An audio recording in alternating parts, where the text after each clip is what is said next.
give a damn about a hater when I feel like it. Not today, not today, not today. Assalamualaikum warahmatullahi wabarakatuh. Perkenalkan, nama saya Lasuti, NIM 1914080025, jurusan Tadris IPA Fisika A, Universitas Islam Negeri Imam Bonjol Padang. Baiklah, di sini saya akan mereview materi biofisika tentang biomekanika. Sebelumnya, mekanika sendiri berasal dari bahasa Yunani kuno, bios yang berarti kehidupan.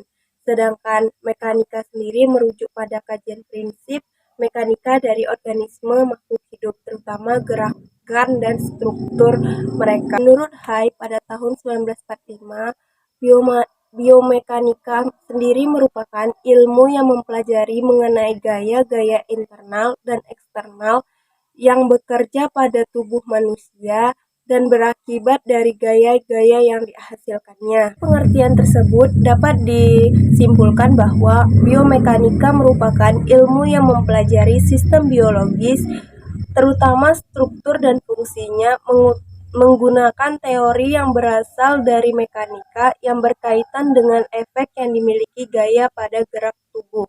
Yang kedua yaitu manfaat dari biomekanika. Yang pertama yaitu meningkatkan kinerja manusia, di mana dengan berbagai cara gerakan yang efektif akan melibatkan faktor anatomi, keterampilan neuromuskular, kapasitas fisiologi, dan kemampuan kognitif atau psikologi. Contohnya seperti berlari yang cepat dengan bermacam-macam gerakan. Yang kedua yaitu simulasi alternatif metode kerja yang menemukan penurunan kebutuhan fisik pekerja terhadap jenis pekerjaan baru yang sedang dianalisisnya. Yang ketiga yaitu sebagai acuan dalam proses selektif pekerja dan prosedur penepat.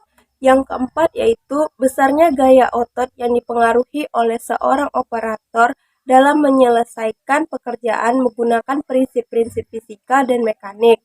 Yang kelima yaitu sebagai pedoman perencanaan, contohnya perencanaan peralatan, layout kendali mesin atau stasiun kerja, tempat duduk kerja, acuan batas kemampuan pada material handling, dan kriteria selektif pekerja dan pelatih.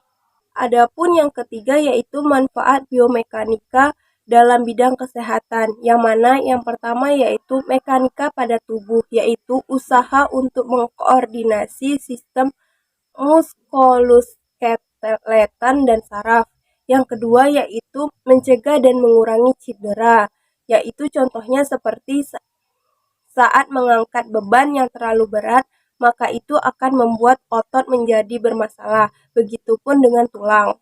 Yang ketiga yaitu untuk menentukan fungsi dari tubuh, yang mana saat positif adalah error yang terjadi di mana penderita dinyatakan menderita suatu penyakit padahal tidak. Saat negatif adalah error yang terjadi cuman penderita dinyatakan tidak sakit padahal penderita menderita suatu penyakit.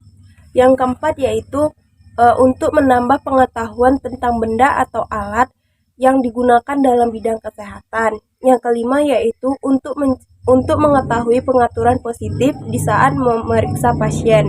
Yang keenam yaitu untuk meminimumkan keluhan pada sistem kerja otot agar produktivitas kerja dapat meningkat. Pokok pembahasan yang keempat yaitu pembagian biomekanika. Yang pertama yaitu biostatik, yaitu studi tentang struktur makhluk hidup yang berhubungan dengan gaya-gaya ketika mereka berintegrasi. Contohnya, titik tumpuan terletak di antara gaya berat dan otot. Yang kedua yaitu biodinamika, yaitu studi tentang dasar-dasar dan pembagian gerak pada makhluk hidup. Yang ketiga yaitu bioenergetik, yaitu studi tentang transformasi energi yang terjadi di dalam tubuh makhluk hidup. 5 yaitu skema dasar pengukuran pada makhluk hidup. Pengukuran merupakan kegiatan membandingkan suatu besaran yang diukur dengan alat ukur yang digunakan sebagai satuan. Adapun bagian-bagian dari pengukuran, yang pertama yaitu pengukuran berulang, yang mana pengukuran ini untuk mendapatkan hasil harus dilakukan beberapa kali pengukuran. Contohnya yaitu menghitung nilai rata-rata pernafasan, yang dimana membutuhkan pengukuran berulang. Yang kedua yaitu pengukuran tunggal. Pengukuran tunggal merupakan pengukuran yang hanya dilakukan satu kali. Pengukuran langsung diperoleh hasilnya. Contohnya seperti mengukur panjang benda mati dengan menggunakan penggaris. Adapun hal-hal yang harus diperhatikan dalam melakukan pengukuran. Yang pertama yaitu menentukan alat ukur yang tepat untuk mengukur suatu benda. Yang kedua yaitu pengulangan pengukuran harus dilaksanakan. Yang ketiga yaitu penggunaan alat yang tepat dan dapat dipercaya. Yang keempat yaitu kalibrasi terhadap alat. Pembahasan yang keenam yaitu hukum dasar mekanika yang menjadi analisis mekanik pada tubuh makhluk hidup. Hukum Newton merupakan dasar dari mekanika. Gaya sebagai penyebab timbulnya gerak yang merupakan bagian dari mekanika. Sebab hukum Newton mengkaji secara luas tentang dinamika partikel-partikel yang memiliki banyak manfaat dalam kehidupan sehari-hari. Contohnya seperti di bidang olahraga. Pada gerakan-gerakan senam berlaku hukum mekanika yang kompleks. Bahasan yang ketujuh yaitu klarifikasi konsep biomekanika. Yang pertama yaitu general biomekanik. Bagian dari biomekanika yang berbicara mengenai hukum-hukum dan konsep-konsep dasar yang mempengaruhi tubuh organik manusia baik dalam posisi diam maupun dalam posisi bergerak yang disebut dengan biomekanik. Sebab itu biomekanik dibagi menjadi dua yaitu biostatik dan biodinamik. Yang kedua yaitu occupation biometrik. Bagian dari biomekanik terapan yang mempelajari interaksi fisik antara pekerja dengan mesin, material, dan peralatan dengan tujuan untuk meminimumkan keluhan pada sistem kerangka otot agar produktivitas kerja dapat meningkat. Adapun bagian-bagian tubuh yang berkolaborasi untuk menghasilkan gerak. Yang pertama yaitu tulang. Tulang merupakan alat untuk meredam dan mendistribusikan gaya atau tegangan yang ada padanya. Fungsi dari tulang sendiri yaitu untuk memberikan perbandingan terhadap beban yang terjadi pada tulang tersebut. Yang kedua yaitu connective tissue atau yang sering kita dengar dengan jaringan penghubung, yang dapat dibagi menjadi dua yaitu tulang rawan, yang mana fungsi dari tulang rawan sendiri yaitu untuk pergerakan yang relatif kecil. Yang kedua yaitu ligamen, yang mana memiliki fungsi sebagai penghubung antara tulang dengan tulang untuk stabilitas sambungan. Yang ketiga yaitu tendon, yang memiliki fungsi sebagai penghubung antara tulang dan otot, yang mana terdiri dari sekelompok serabut kolagen yang letaknya berparalel dengan panjangnya tendon. Yang keempat yaitu otot atau muskle, yang mana memiliki fungsi sebagai alat gerak aktif. Pembahasan yang kedelapan yaitu gaya yang bekerja pada tulang dan otot makhluk hidup dalam keadaan statis dan dinamis.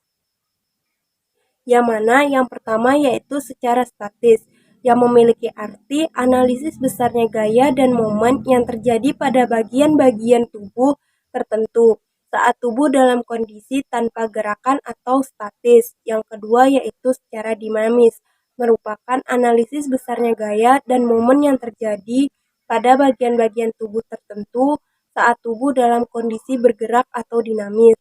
Untuk hal itu, ada 3 gaya dalam tubuh manusia. Yang pertama yaitu gaya gravitasi, yang mana gaya yang melalui pusat massa dari tiap segmen tubuh manusia dari atas ke bawah. Yang kedua yaitu gaya reaksi, yaitu merupakan gaya yang terjadi akibat adanya beban pada segmen tubuh atau berat segmen tubuh itu sendiri. Yang ketiga yaitu gaya otot, merupakan gaya yang terjadi pada bagian sendi, baik akibat gesekan sendi atau akibat gaya pada otot yang melekat pada sendi. Yang ke-10 yaitu prinsip pesawat sederhana pada tubuh manusia. Pesawat sederhana sendiri merupakan peralatan yang dapat dipakai untuk memudahkan usaha atau kerja. Berdasarkan prinsip kerjanya, pesawat sederhana ada 4 kelompok, yaitu tuas atau pengungkit, kontrol bidang miring dan roda gigi atau gear. Setiap rangka dalam aktivitas tubuh mengandalkan prinsip kerja tuas atau pengukir, seperti yang pertama yaitu di kepala, antara tenggorokan dan leher, merupakan pengungkit jenis pertama yang terdapat pada tenggorokan dan tulang leher. Yang kedua yaitu telapak kaki. Pada saat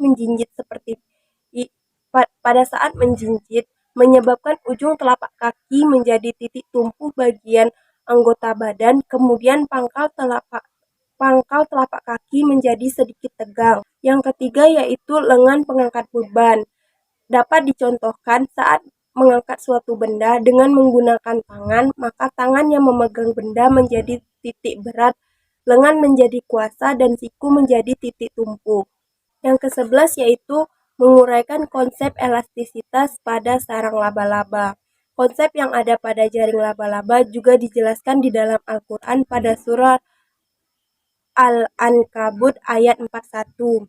Jaring laba-laba dikenal sebagai salah satu material alami yang sangat kuat oleh para peneliti dari College of William and Mary. Benang jari laba-laba yang dihasilkan laba-laba merupakan benang sutra yang berbahan dasar protein bernama vibrions yang sangat kuat dan elastis. Kedua karakteristik ini menjadikan benang laba-laba menjadi salah satu materi yang paling hebat. Kaitan jaringan laba-laba dengan konsep fisika adalah pada materi elastisitas. Yang selanjutnya yaitu biomekanika, daya tahan terhadap beban mekanika.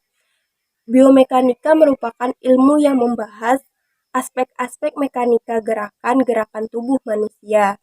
Biomekanika sendiri merupakan kombinasi antara keilmuan mekanika, antropometri, dan dasar ilmu kedokteran atau biologi dan fisiologi. Contoh dari gerak kerja dan kekuatan antara bagian tubuh dengan menggunakan metode manual material handling atau MMH, yang mana kekuatan yang diperlukan pada beban kegiatan di antara kegiatan pengangkatan benda atau lifting task, kegiatan mengantarkan benda carrying task, kegiatan mendorong benda passing task, kegiatan menarik benda pulling task. Selanjutnya yaitu aplikasi biomekanika pada dunia kesehatan.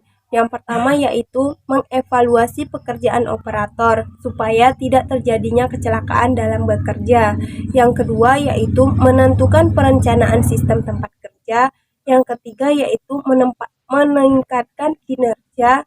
Selanjutnya yaitu untuk mengukur besarnya gaya yang dibutuhkan untuk melakukan suatu pekerjaan dengan postur tubuhnya. Di dalam Al-Quran dan hadis yang membahas tentang biomekanika, yang pertama yaitu di dalam Quran Surah Al-Baqarah ayat 110 tentang sholat. Dari penjelasan ayat di atas dapat kita pahami bahwa setiap gerakan sholat itu berhubungan dengan biomekanika. Yang kedua yaitu biomekanika pada gerakan takbir yang meliputi pergerakan otot, tulang, dan sendi. Sendi yang digunakan yaitu sendi engsel dan sendi peluru. Yang ketiga yaitu biomekanika pada gerakan ruku, meliputi pergerakan otot, sendi, dan tulang. Yang keempat yaitu biomekanika pada gerakan iktidal, meliputi pergerakan otot, tulang, dan sendi. Yang keempat yaitu biomekanika pada gerakan sujud yang meliputi pergerakan otot, sendi, dan tulang. Yang terakhir yaitu biomekanika pada gerakan duduk di antara dua sujud meliputi pergerakan otot dan sendi. Cukup sekian penjelasan saya tentang biomekanika. Kurangnya saya mohon maaf. Saya akhiri. Assalamualaikum warahmatullahi wabarakatuh. Give a damn about a hater when I feel like it.